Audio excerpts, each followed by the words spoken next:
Welcome back to CHS Relax channel. As an ear specialist, I see many patients each week with complaints of muffled hearing, pressure in the ear, or just the feeling that something is stuck.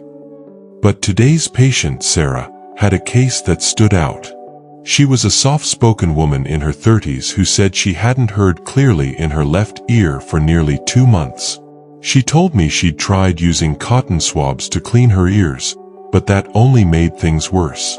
I smiled gently and explained, "Don't worry, it's a common mistake.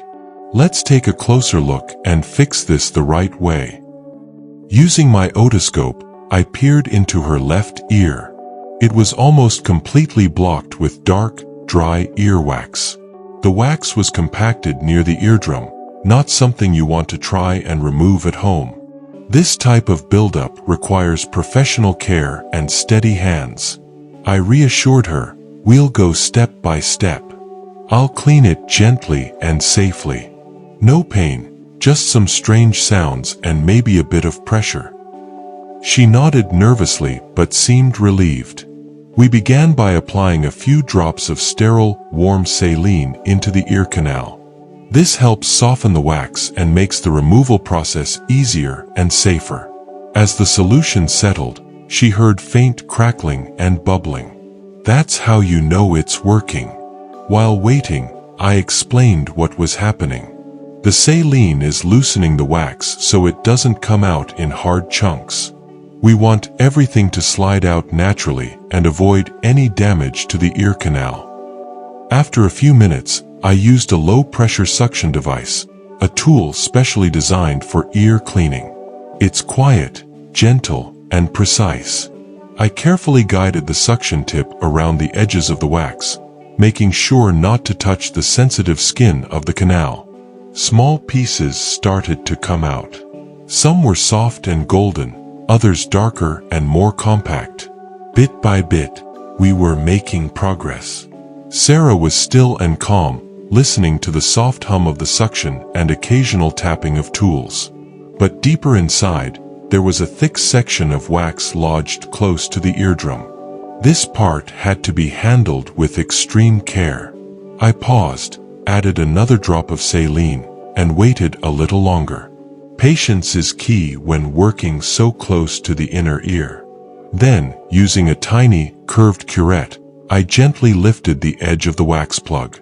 With just the right angle, I felt it loosen. A slight twist, a careful pull, and the wax came out in one long piece. Sarah gasped. "That was in my ear." She laughed in surprise. I showed her the wax. It was nearly the size of a grape seed. No wonder her hearing was blocked. We both chuckled. "It's always more than people expect," I said. "But now, your ear is completely clear." To finish, I rinsed the ear with warm water and inspected the canal again. It was clean and pink, with no signs of irritation. Most importantly, the eardrum was now clearly visible and healthy. I tested her hearing. "Can you hear this?" I whispered, snapping my fingers softly. Her eyes lit up. "Yes, it's so clear now." That moment, seeing a patient smile at the return of normal sound, never gets old. Before she left, I gave her a few tips. Don't use cotton swabs. They don't clean, they push. If your ears feel blocked again, come back. We'll take care of it properly. She thanked me and walked out, noticeably more confident than when she came in. Ear cleaning isn't just about removing wax. It's about doing it safely, with respect for how delicate the ear is. One wrong move can cause damage. But done correctly, it's incredibly satisfying, for the patient and for me, the doctor. Another ear, another success story.